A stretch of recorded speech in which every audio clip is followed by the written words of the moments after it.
Eating healthy doesn't mean sacrificing taste. Joining us today in the kitchen is chef instructor Sherry Swanson with some fast and easy tips to make that last-minute meal worth your while. Sherry, thank you so much for being here. Thank you. And we're eating healthy today, aren't we? Yes, we are. We're going to have some seared tuna, and we're going to have quinoa with lots of big flavors, but not a lot of calories. Now, Chef Sherry, it's almost like a tongue twister, but we should mention that you're a personal chef and you also offer cooking classes. Yes, I teach at Jones Family Farms in Shelton, Connecticut, and I also teach at the kitchens at Whittemore Crossing in Middlebury, Connecticut. Very good. All right, so we're having grains. It seems to be like they're gaining popularity. Yes, they are. The quinoa. And you have a sample here. It comes in 3 different varieties. It does. The first one is a black quinoa, and then there's the white and the red. And the only difference really is the color. So I like to make my dishes really colorful so that you're getting a lot even before you start eating them. So. All right, well, we can get going. What should we start with? Well, the first thing you need to remember about quinoa is there's a coating on the outside that's kind of bitter, so you want to wash it first. So that's why I have this bowl of water and the sieve here. So you want to make sure that you get that coating off of it. There's also some on the market that are already washed, so you can do that. And there are also packets now of already cooked rice that all you have to do, rice and quinoa, that all you have to do is throw in the microwave. Oh, that's very easy. 90 typically seconds. About 15 minutes to Exactly, make it? Okay. Yes. You cook it just like you do rice. You put it on the stove with some water. You bring it up to a simmer. You cook it for about 12 minutes, and it's done. Okay. And so we have our cooked quinoa here. We're going to make a really quick vinaigrette. We're going to use a little bit of lemon zest because there's lots of flavor in that because we want tons of flavor. So a little bit of zest. Isn't that a handy tool? Oh, a zester? I love my microplane. I use it daily. Okay. And a little bit of lemon juice. And some salt and pepper. And some olive oil. It's really simple. While all this is going on, we have our tuna in a bath here. It's defrosting. Tell me why the bath versus just leaving it out on the counter. Well, it defrosts much faster when you put it in water, and this is my go-to meal when I haven't planned ahead, when I get home and I'm exhausted and I just want to put food on the table as quickly as possible. So it's a good idea to keep it in the freezer. Exactly. You can go to the grocery store. It comes cryovac.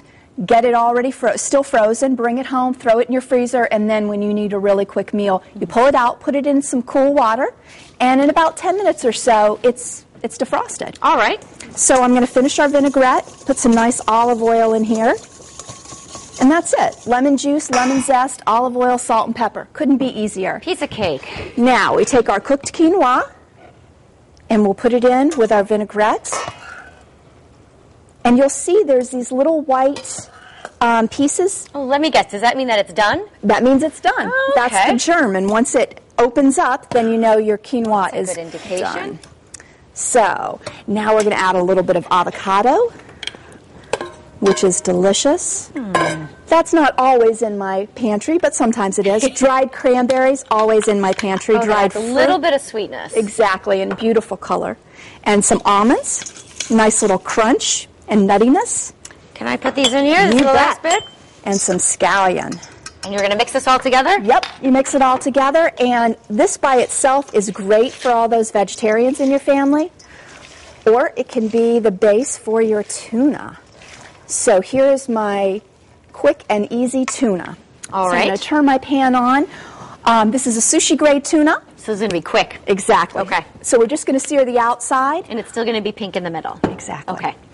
So all I've done is taken some coarse black pepper and put on there, and I'm going to get my pan nice and hot.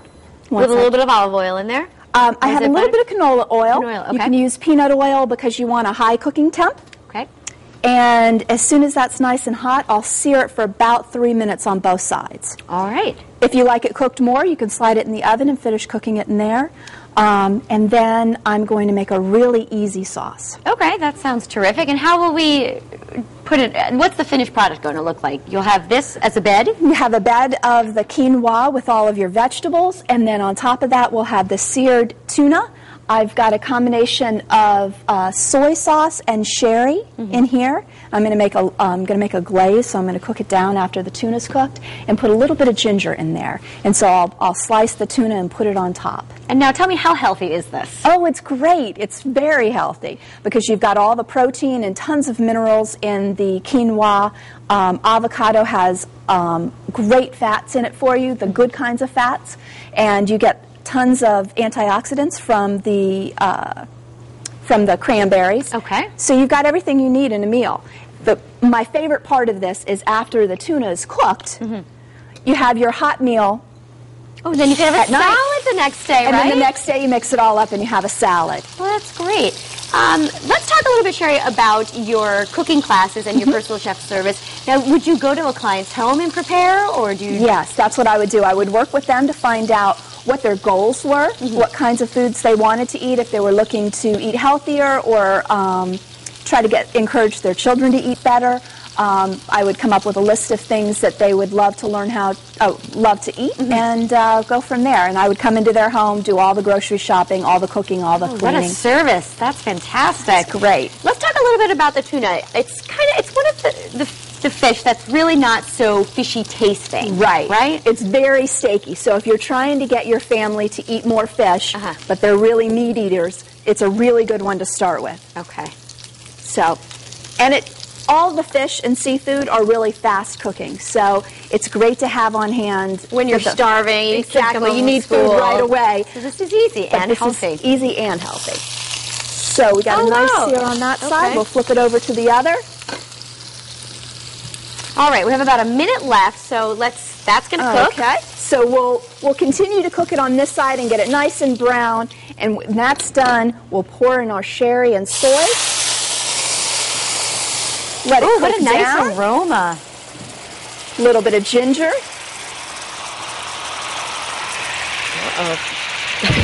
And it makes a nice sauce. Ooh, so then you'll just fantastic. pour that over the top of your tuna and your quinoa. All right. Sherry, you could stay till the end of the show. Yes, I will. So we could plate this up and then try some? Yes. All right, that sounds fantastic.